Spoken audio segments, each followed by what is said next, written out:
What's up, folks? I just wanted to talk with you guys real quick on what I consider a state of emergency for the cornerback group of the Minnesota Vikings. When you consider after the completion of the 2018 season going into the offseason, I thought to myself, even with Mike Hughes coming back healthy, or he can take his time, certainly because we still have, besides him, Xavier Rhodes, Trey Waynes, Mackenzie Alexander, Holton Hill, and Jaron Kearse for the big nickel packages. And now, when Mike Hughes, we don't know when he's going to come back. We should just consider him the same as Pat Elflein last year on the PUP list, to where whenever he comes back, that's absolutely fine. But even besides him, with Holton Hill getting an additional 4-game suspension on top of the PED suspension he has, and if it really comes down to it's weed, marijuana, regardless, he has no one to blame but himself. But if it's really weed or marijuana, man, please, he's ruining his career just as fast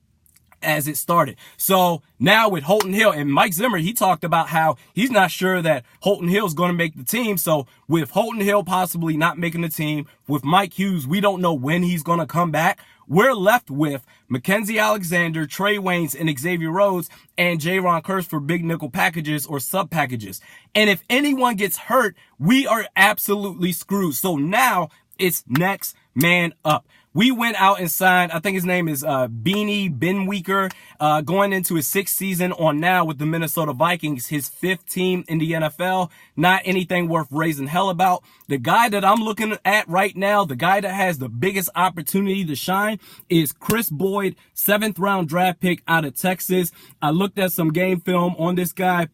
I like him a lot. He's strong, he's tough, and if you have any sort of, you better have strong hands. After you catch the ball, yeah, you want to have soft hands while you catch it, but after, you better have strong hands of steel to hold on to the ball, because if you got any sort of weakness in your hands, whether it's in your hands or your forearms, Kris Boyd, he's going to find it. He's strong as hell to break up the pass. He plays all the way through the whistle. I love it. I love his toughness. And quite honestly, that's the guy that I think is going to have the opportunity to shine. He has a lot to offer. And if anyone can coach up defensive backs, specifically cornerbacks, it's Mike Zimmer. For all the criticism that's warranted with him, there's one thing you can't deny with Mike Zimmer, and that's his ability to coach up cornerbacks. If he can step up, because if you remember, Holton Hill, that was the guy last year. He went undrafted. And I remember with SK, my guy Sean Kenner, SK, we did on our joint podcast that we used to do, Skull Weekly. He was talking about during the offseason, I don't know if Holton Hill's going to make it. And I said, well, Holton Hill, he's got a lot of talent. I feel the same way about Kris Boyd, even though he's a 7th round draft pick. I think this could be the guy that could fill in for dime packages along with the rest of the cornerbacks that we have. The one thing, I won't be surprised if he shines at all. I like the talent that he has to offer. The one thing that I will say that he needs to work on, it kind of reminds me of Trey Waynes early in his career.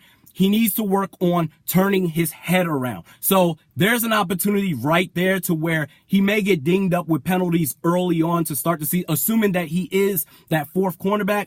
He has to work on turning his head around, because there's a chance he's going to get flags early on. He can make plays on the ball, but you know how these refs are, dog. You got to at least look like you're making an attempt to make a play on the ball. Even if he's not jumping in the way of the receivers before they catch the ball, still, you got to turn your head around. So that's the only thing that I would say that he needs to work on. And Mike Zimmer, he said that he's having a pretty good camp so far. So we'll see. I don't want to hear about Benweeker or and the other guys, Craig James or whoever the hell.